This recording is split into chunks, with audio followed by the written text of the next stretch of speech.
Russia recruits volunteers through contracts, offering substantial payouts to avoid public unrest. However, this strategy is unsustainable, says Oleksii Hetman, a military expert and Ukrainian Armed Forces reserve major, according to Radio NV. By early 2025, estimates suggest that Russia has experienced significant military losses, with figures indicating up to 700,000 troops either killed, injured, or missing in action since the beginning of the war against Ukraine.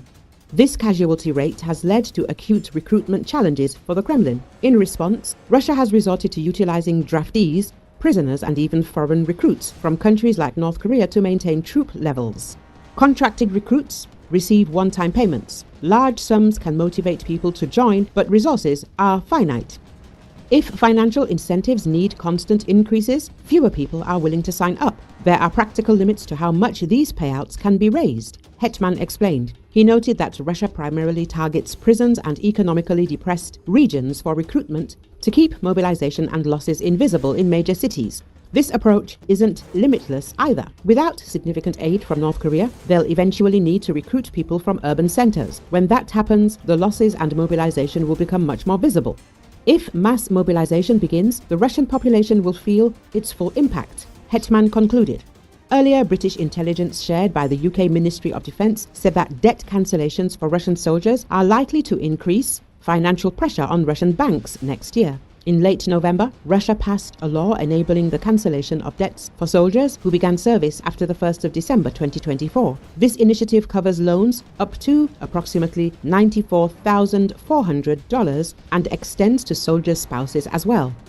This measure adds to the existing loan repayment holidays program for Russian military personnel. According to Russia's media Zona, 411,000 applications for mortgage and personal loan repayments have been filed since October 2022. But Dmitry Medvedev, deputy chairman of Russia's Security Council, said on Friday that about 450,000 people had signed contracts to serve in the Russian army in 2024 and that the aim was to attract a similar number of people in 2025. Medvedev said in the same post on his official social media account that more than 40,000 people had also joined volunteer brigades and gone off to fight in Ukraine in 2024. The reported numbers reveal more than just a headline-grabbing recruitment success. They speak volumes about Russia's broader strategy as it maneuvers through an extended and costly military campaign in Ukraine.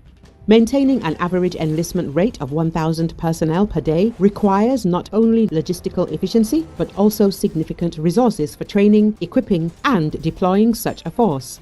Analysts suggest that this recruitment drive signals Moscow's commitment to ensuring numerical superiority on the battlefield, even as it faces significant attrition in its professional forces. By focusing on contract service rather than conscription, the Kremlin appears to be attempting to project a professionalized, capable force to both domestic and international audiences.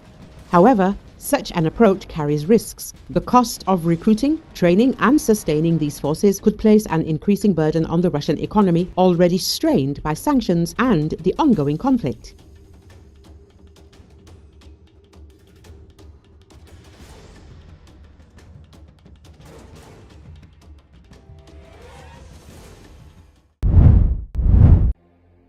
A car hit and injured 3 pedestrians in a crowd of people that was leaving the Philadelphia Eagles playoff game on Sunday night, police said.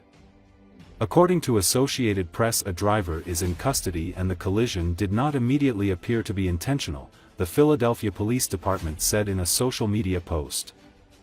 The victim suffered non-life-threatening injuries, according to news reports citing the Philadelphia police. The collision occurred near the historic Center City area around 9:30 p.m. Eastern Standard Time after the NFC Championship game at Lincoln Financial Field, according to news reports. The Eagles defeated the Washington Commanders 55-23 and will face the two-time defending Super Bowl champion Kansas City Chiefs in the Super Bowl in New Orleans on February 9th.